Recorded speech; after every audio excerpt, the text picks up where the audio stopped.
I don't see any specific comments or questions in the chat regarding the Polish presentation, but I think I would like just to come back to it in a minute, because there are some interesting issues which we have discussed in previous webinars. But what I do see is a question from Rocio in Spain regarding the previous discussion. Rocio, would you like to ask it, please? Sure, thank you. Yeah, it was regarding the previous discussion, and it is, let me explain, if let's see if I can be clear. In Spain, as you know, we have a regionalized system, and regarding OGs, some of the PDRs are covering the salaries of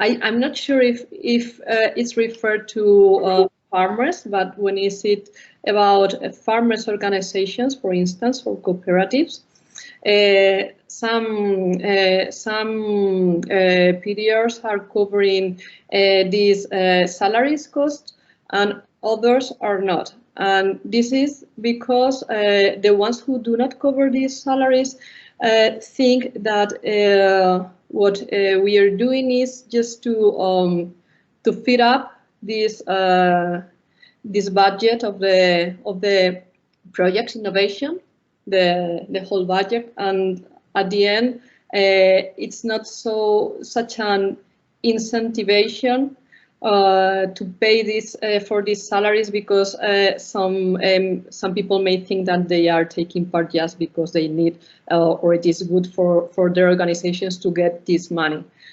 And others are covering this cost because we think, or they think, that they really need to get paid for the working hours they are putting into the project. And well, this is something we are reviewing for our next period, and I would like to hear what your opinion on that. Yes, Rocio, you touch upon a very important thing: who needs to be involved in an operational group, and how important is a certain person or expert or expertise for a group. What we always say is that you need to choose the relevant partners. So partners who could have a role. And these roles could be different, either because they do work, they do activities, and it's logic that you pay for certain activities. If I understand you well, maybe there are also people who just want to join the group, to be seen, to be represented, but maybe not with a big contribution. And in that case, I can understand that it's already nice that they are allowed to join the group, but if they don't have a big contribution, there's a logic in not paying them. So you have to weigh a little bit the input against the payments, I think. And then other farmers also, definitely, not only farmers organizations or co-ops, but also pioneer farmers. We had a great example, notably from Spain, in our September seminar, where in Extremadura there was an almost award-winning operational group which worked like a network of 30 farmers, all having problems with the drought. And because of the drought, wanting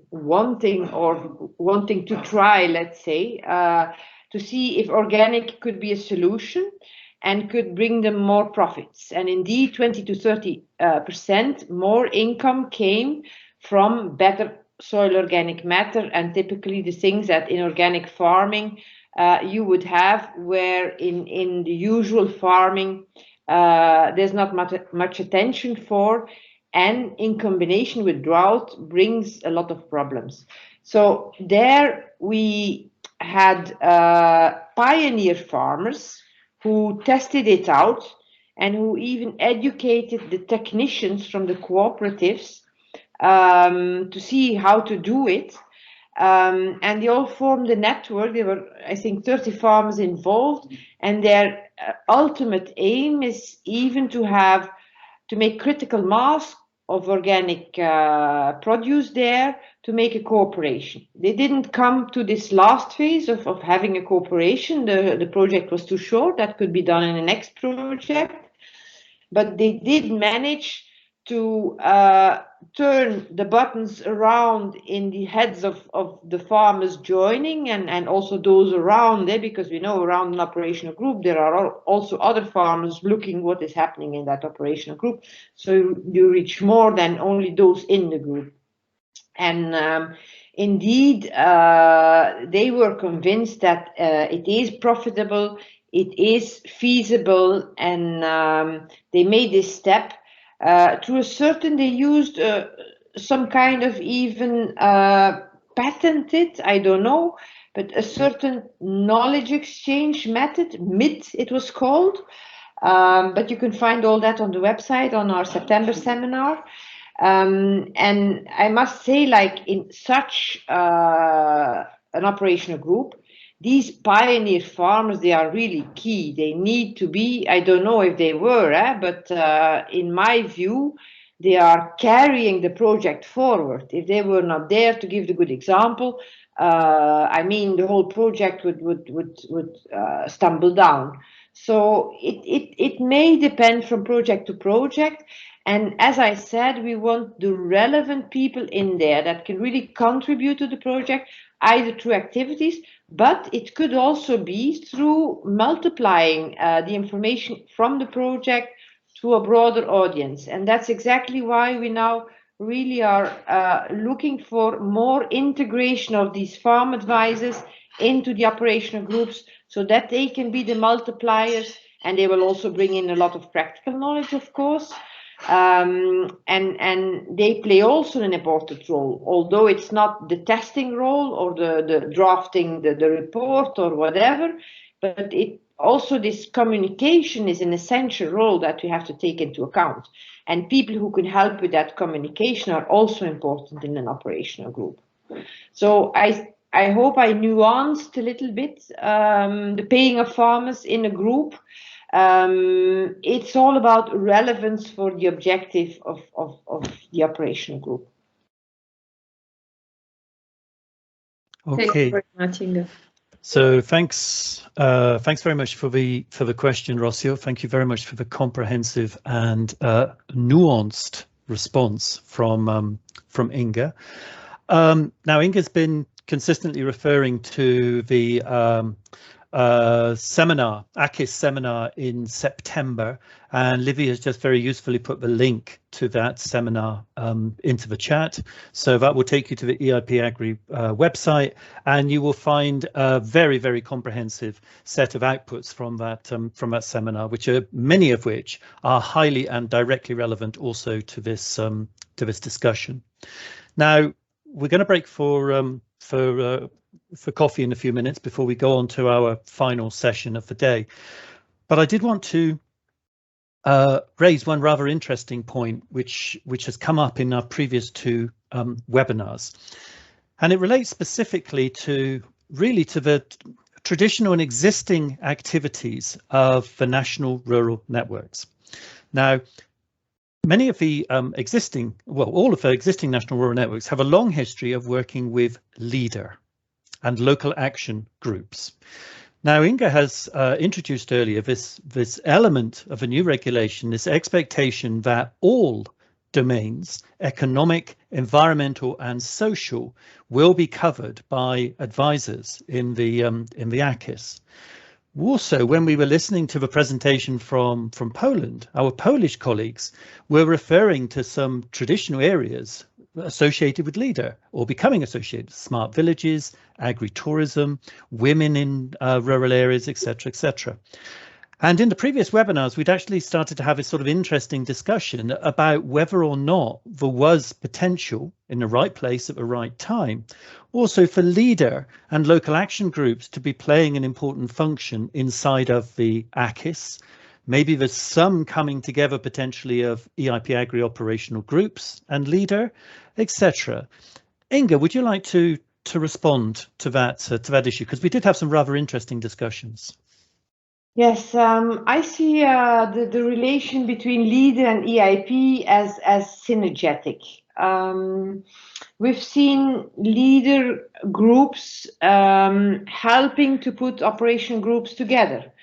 And I think, as you know, a leader group has to be officially obligatory formed by a balanced socioeconomic representation of the territory, and they have to make a strategy for 7 years. So they are linked to certain conditions, and they can be less agile than operation groups who can jump on any new thing that needs to be further developed or whatever, or solved. So I think it's a very good idea of these leader groups then to use the operational group instruments for those kind of things. And I think vice versa also, what the operational groups definitely can learn to leader is, and I don't think I mentioned it in the former seminar, but there are still a lot of leader projects that are classical, almost research projects. So the whole multi-actor approach of working together, cross-fertilizing the knowledge, co-creating all along the project so that you have much more impact with what you do, that people feel co-ownership, yes, I want to do it, and the solution is ready by the end of the project. So all these things are probably lessons to be learned for the leader projects.